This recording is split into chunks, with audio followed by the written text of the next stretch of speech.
Hey guys, it's Thomas from the Climb Fund again, and we're back with another episode of the Entrepreneurial Elevation series. And today we are going to do a little bit of work on a crucial skill for all business owners. And in that, we are referring to cash flow forecasting. Now, cash flow forecasting is very similar to creating financial projections. So a lot of what we did in the video on financial projections titled Projections 101 will apply to this video. So if you haven't watched that, it might help you a little bit to just, go back and watch that video. So you'll have a little bit better understanding of what we're doing here. Um, but cash flow forecasting is really something that can make or break a business, especially a business with a very tight cash flow situation. And one of the reasons that it's such an important skill set for entrepreneurs to develop is that when you know how to cash flow forecast, you can ensure that your business can meet its financial obligations. Cash flow forecasting can help entrepreneurs predict when money will come in and out of the business. And it ensures that they can pay bills, suppliers, employees, and loans on time, avoiding insolvency or damaging their reputation, which can sometimes be a fatal blow to a business. Um, Additionally, cash flow forecasting helps support better decision making by the entrepreneur. By knowing their cash flow positions, entrepreneurs can make smarter decisions about spending, investing, hiring, and expansion. And it also prevents them from overcommitting when funds are tight. Furthermore, cash flow forecasting can help anticipate and manage shortfalls of cash flow. Sometimes this can give an entrepreneur time to secure financing or delay expenditures or boost sales before a crisis occurs, but that can only happen if you are staying in touch with your cash flow, you know how to forecast properly. So that's very crucial. Now, additionally, the ability to cash flow forecast can also help you improve investor and lender confidence in your business because banks and investors and other stakeholders often ask for cash flow forecasts to see, the financial viability and stability of a business. And a clear forecast builds credibility with that business. Additionally, enabling growth planning is a crucial aspect of cash flow forecasting because, one of the things that I constantly hear from business owners is that I want to scale, I want to scale, I want to scale. And that's great. We all want to scale our business. We all want to grow and become more profitable. Um, but when entrepreneurs understand their cash position, they can plan for strategic growth, such as launching new products or entering into new markets without risking liquidity problems. So, we can never put the cart before the horse. We've got to plan before we scale. Otherwise, you're walking into the unknown. And lastly, building your skill of cash flow forecasting encourages financial discipline because regularly updating forecasts keeps entrepreneurs closely connected to their financial data, which promotes accountability and better financial habits. So, we could go on and on with why cash flow forecasting is important, but I think we've covered at least the major pieces of that. So now let's start to take a look at what cash flow forecasting look like. So before we hop in, I want to clarify a few things. Cash flow forecasts are going to look very similar to a profit and loss statement, as you can see here. Um, the difference is, uh, you know, profit and loss statement focuses on did the business have an overall profit or loss during a month, and it takes into account things like cost of goods sold, And it excludes some things like loan payments or owner's draws, or tax payments. And those things are cash outflows. So while you don't find them on your normal profit and loss sheet, we have to insert them into a cash flow forecast, because cash flow forecasts are all about capturing cash inflows and cash outflows during a specific period of time to see if you are producing a positive cash flow or if your cash flow is diminishing. So anything that is on the profit and loss sheet that that is a cash inflow or outflow, we want to leave on there. But if it's not a cash inflow or outflow, we want to remove it. So, um, like I said, the big ones in this regard are loan payments, owner's draws, and cash injections from the owner, asset sales, tax payments.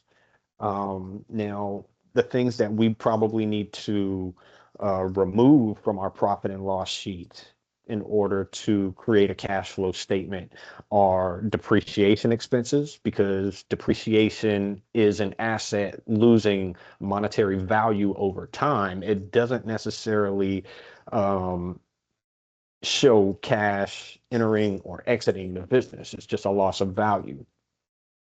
And again, any accruals or prepayments, we need to remove from our cash flow forecasting, um, or we need to remove from our profit and loss, so um, it is not shown on our cash flow forecast. So as you can see here, as I said, this is very similar to a profit and loss. Um, the big difference is we're going to have a bank account number up at the top. So we've got our opening balance, and it's going to, which is $15,000, and it's going to change from month to month, depending on if we produce positive cash flow or if we produce negative cash flow. Now, then we've got our sources of revenue. So in this example, I just created something very generic. We've got our business revenue, we've got loans received, we've got equipment and asset sales, and then we've got owners injections. I'm going to make this as simple as possible. I don't want to overcomplicate this. We're not going to be using any loans received, any equipment, asset sales, or any owners injections. But if you do have those things going on in your business, you just plug the number in. It's that simple. Um, so additionally, what we have done with our expenses is we have separated them into fixed expenses and variable expenses. Fixed expenses are going to be these highlighted in the teal color, and our variable expenses are going to be down here um, in the uncolored section, or the mint green section. And then down at the bottom, we have our net cash flow number, and we're also going to have an ending balance. That ending balance is then transferred up into the opening balance of the next month. So this is all very simple stuff. The math here is very simple. Um, and another thing that I do want to point out um, is that I've already done the majority of the work here. So we're going to be going through explaining things rather than going through and entering a lot of things, at least mostly. I've left a little bit of work here to do just to kind of demonstrate things, but by and large, we've done everything. So we're going to look at three different scenarios today. We're going to look at cash flow forecasting for a true startup business. We're then going to look at cash flow forecasting for a business that is established and has financial data to look back on. And lastly, we're going to take a look at cash flow forecasting for a business that's very seasonal. So without further ado, let's go ahead and hop into the numbers.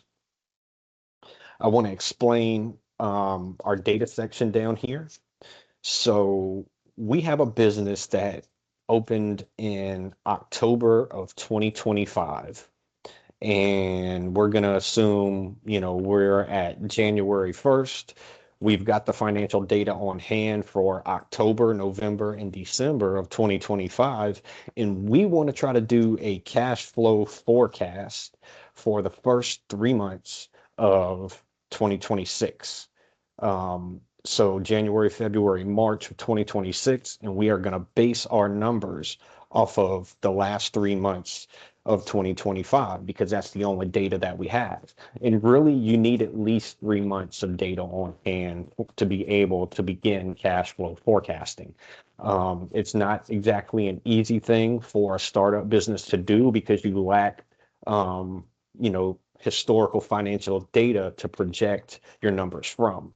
So, generally speaking, your startups are going to be working off their pro forma projections for the first 3 months to see if you are hitting your numbers. But a lot of times the pro forma really don't capture what's happening in reality. So, um, you know, now that we have 3 months of financial data on hand, we can project for 2025. And so what we've done here is first, let's take a look at our revenue. We created revenue in October of 28,500, in November of 32,100, in December of 33,400. Being that we are so early on in this business's life, the only realistic thing that we can do to project the next 3 months of cash flow is take the average of these 3 months in terms of revenue. And that's what we've done here. $31,333 is the average, as we can see right here, of the last quarter of 2025. And so we go up here to our cash flow projection sheet. You can see, we've already projected that across, all of 2026, even though we're only focusing on these 3 months right here. Um, Once we get through January, February, and March, then we can go back and project for April, May, and June. And we can do that by either just taking the average of these 3 months, or we can take an average of the um, first 3 months of 2026 combined with the last 3 months of 2025. Whatever you think is going to be the truest representation of revenue coming in. Economic conditions change. A lot of different variables go into what helps you make that decision. But let's just say if it's in late December, we realized we were in a recession. Well, we might want to back off of, you know, whatever we projected from the end of 2025 because now in 2026 we're in a recession. But that's just one example. You, as the business owner, are going to have to, think this through and come up with your method. Um, but for the case of this scenario, we're going to stick with an average of October, November, December of 2025. Now, the same thing applies here with our fixed expenses. Fixed expenses, we can apply directly from the data down here because they are fixed expenses. Fixed expenses do not change from month to month, or they stay very close to the same from month to month. And so when I say fixed expenses, we're talking about insurance premiums, we're talking about loan interest, professional fees like your accountant or bookkeeper, your rent, online subscriptions, telephone and internet, or your business license. These are things that pretty much stay constant. Now, a business license may change from year to year. It may not. It's going to depend on the locality you're doing business in. But generally speaking, they stay pretty close. So, and you only pay them once a year. You don't pay them every month of the year. So, for this example, we're just going to put our business license as a fixed expense. Now, variable expenses are things like advertising and promotion, bank fees, meals and entertainment, office and miscellaneous, supplies, travel, wages and benefits, utilities expenses, and equipment repairs. These things vary from month to month. And so, that's why we call them variable expenses. Now, we've got, different variable expenses right here. And we're going to do the same thing that we did with the revenue because we have so little data to work with. You know, all we can really do is take the average of these right now. Um, Again, this is for a startup business. You don't have the data to project from. We've got the average right here of, all of this data. Um, and so we just need to copy and paste this right on up into our financial forecast. Okay, so we've got our data in for our fixed expenses. We've got our data entered for our variable expenses. We've got our revenue up here already entered. And so let's just take a look at what the outcome is. So in January, we started with $15,000 in our bank account. In January, we're projecting to produce $31,333.33 in revenue. So our total cash inflow for the month is $31,333.33.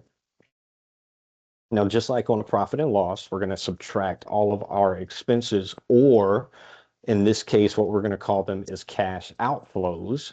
All of these are going to be subtracted from our cash inflows. And so our total cash outflows are $30,277.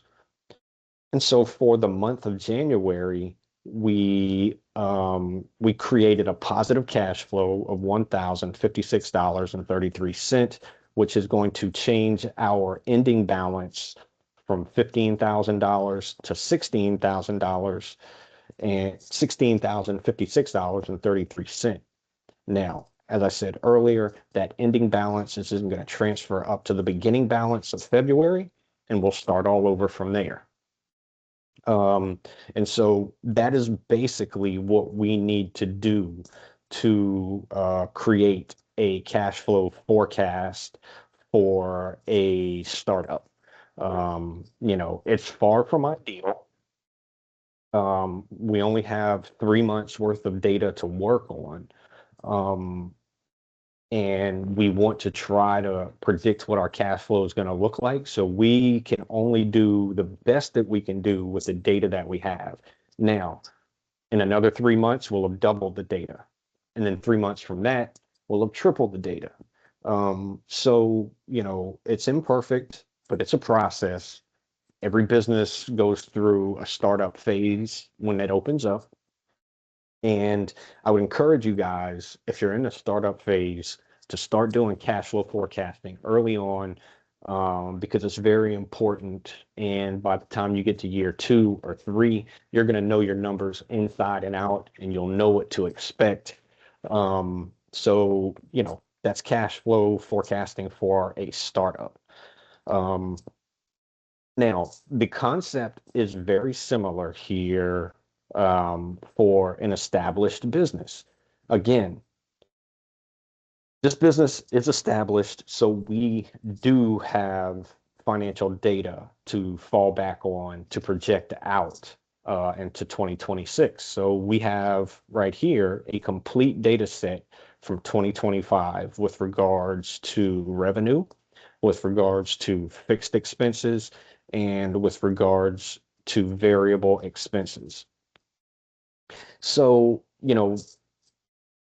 regardless of, you know, what type of business you have, this method is going to apply. So again,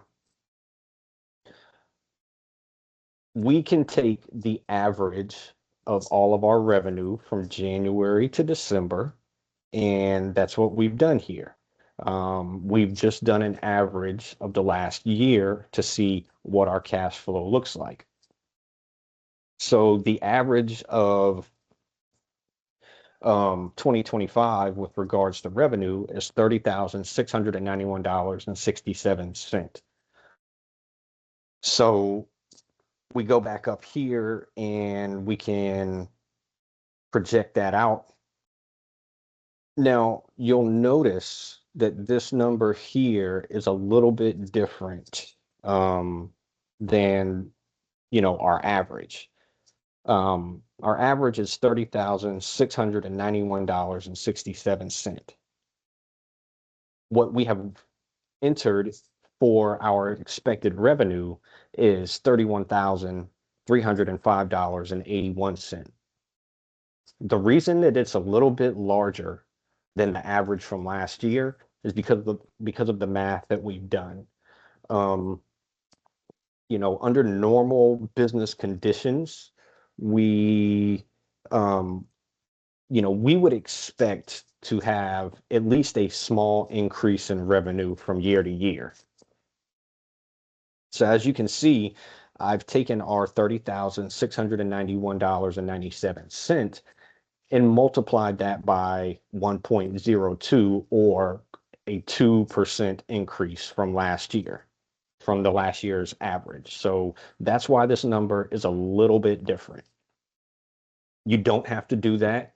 That's just something I put in here that I wanted you guys to understand and know. We don't have to go strictly off of what the average was. We can add a little increase in there if we're expecting our revenues to increase next year because of improved economic conditions, higher capacity, more people becoming familiar with our business, or whatever factors you want to throw in there. That said, we can also do that with our expenses. Now, I did not do that here simply because I didn't want to make this too complicated. Because sometimes, some expenses go up, others stay the same.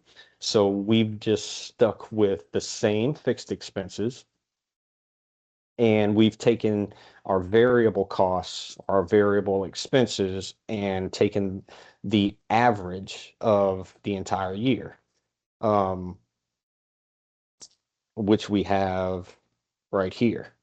Um, so, this is a very simple model. Um, Again, it's the same process we went through with a starting balance, adding in our cash inflows, subtracting away our cash outflows, coming up with a net positive or net negative number, and then adding that to the opening balance for the next month, and then starting all over again. So, this is a very simple process, a lot of repetition, um, but again, as we're going to see in our next example, there are different ways that you can do this. You can manipulate this data to reflect whatever you think is going to happen. Now, again, we're doing this to try to reflect reality as we expect it to happen. So you want to always be sure that your assumptions are reasonable and logical. Even if it takes doing a little bit of research. Maybe you want a cash flow forecast for 2026, and you say, well, gee, I don't really know what the economy is expected to do in 2026. Okay, well, spend the weekend reading up on 2026 economic forecast. There's always plenty of articles out there on that type of thing. Um, but again, there are many different ways we can alter what we're doing with the data. But it's up to you as the business owner to use your experience, your knowledge, and your intuition to manipulate this data in the way that you expect it to change going into the next year. Because ultimately, what we're trying to accomplish is have a pretty good understanding of what our cash flow position is going to look like on a month-to-month basis. It's never going to be perfect. You're never going to get that to be perfect. And we're not after perfection here. We just want to know, you know, is there any month in 2026 in which it looks like I need to pull back on my spending? Or is there any month in 2026 in which it would be a good time to go purchase a new piece of equipment? You know, we're trying to come up with the expectations of where our cash flow will be at a given point in time so that we can improve our decision making.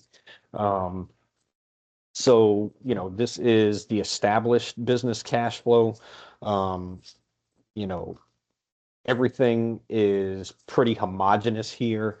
Um, but you know, that's okay. That's okay because like I said, it's not going to be perfect, but this is pretty close given you know, our assumptions about 2026.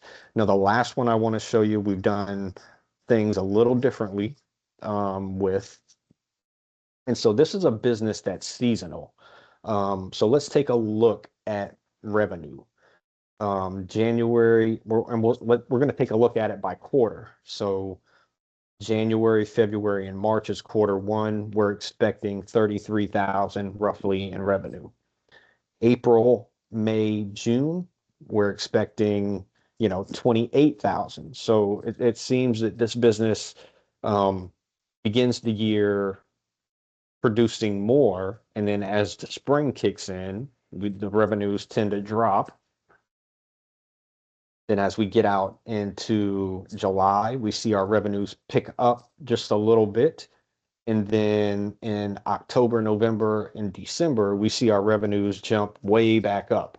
So, you know, just looking at the revenues of the business, you know, we can say that this business tends to do more business in the colder parts of the year, October, November, December, and January, February, and March. So if economic activity is higher in January, February, and March, in October, November, December, we're going to expect higher revenues, but we're also going to expect to have higher variable costs during those months.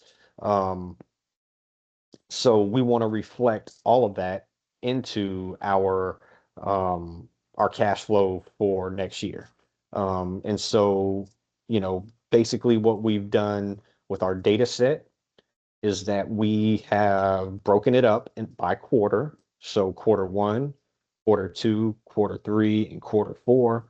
Um, and then instead of taking the average for the whole year, what we're doing is we're taking the average revenue from January, February, and March, and then we're plugging it in. We're taking the average revenue from you know, April, May, and June of our 2025 data set, taking that average, and then we're plugging it in. And then so forth, so on and so forth with quarter three and quarter four. Now, as we said, fixed costs generally don't change. So we don't need to make any adjustments to our fixed costs because in this scenario, we're going to assume fixed costs stay the same. And then again, what we've done is with our variable costs is average them out. Quarter one, we're you know, take that, average it out, and then plug it in up here. Same thing with quarter two. Take the average of that, and then we're going to plug it in up here. So it's the same operation over and over and over again. So, you know, I understand that, you know, just thinking about the concept of cash flow forecasting may feel a bit intimidating to a new business owner who's just now getting used to being a business owner. Forecasting sounds like something that is pretty high level, but as you can see here, we haven't done a lot of difficult math. The math has been very easy. Oh, we take the average of a few numbers. We do some addition and subtracting, basic math. Um, the hard part is figuring out, okay, how do I apply basic math to my numbers in a way that makes it make sense on a cash flow forecast?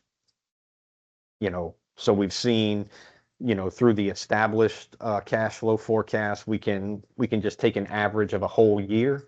We can take, through our cash flow forecasting of a seasonal business, we can break it down by quarter, or we can go back to this established cash flow forecast, and we can break it down by 6 month terms when doing our average. We don't have to take the entire year. Maybe we feel like the second half of 2025 is really where the applicable data is going to be at for going into 2026. So we could just take the average of the second half of 2026 with regards to our variable costs as well as our revenues, and then we could plug them into 2026 across the board if we feel like the second half of 2025 tells us the most about what 2026 is going to look like. So there's different ways that you can go about doing this. There are different assumptions that we can make, but it's up to you as the business owner to sit down, think about the business, how things have been going. You need to understand, does your business have seasonal fluctuations, or does it pretty much stay the same across the board all year long? And you need to take those assumptions and put them into your cash flow statement, to get the most accurate representation of what the forecast is going to look like. And if you do this successfully, you're going to ensure that your business can meet its obligations. It's going to support, better decision making by you as the business owner, because you're going to have the data on hand, to try to help you make better decisions. It's going to help you anticipate and manage if you're having cash flow shortfalls at some point during the year, or it's going to help you anticipate when the best time is during the year to make a big expenditure, like a piece of equipment or something like that. So, many reasons to learn how to do cash flow forecasting. And this is the basics of it.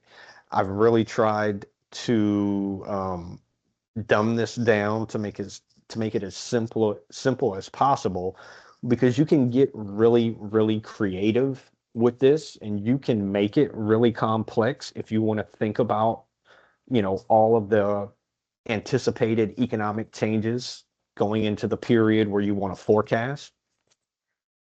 But before anyone can do that, you've got to get comfortable doing a bare bones cash flow forecast. And that's what we've done here. And that's what our goal was to demonstrate here. And I think we've done that, fairly effectively.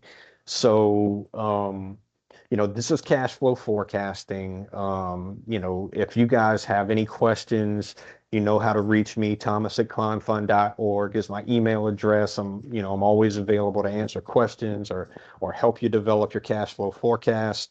But this is what we've got for you guys today. And please don't let this be the end of your education on cash flow forecasting. Let this be the beginning of your education on cash flow forecasting, and continue building your skills. Go seek out other information sources. The internet is full of them. I'm not the only one talking about cash flow forecasting. So go out there, continue to build your skills, and you'll become a better business person for it. Thank you guys for joining us today on the Entrepreneurial Elevation series, and we will see you next time. Thank you so much.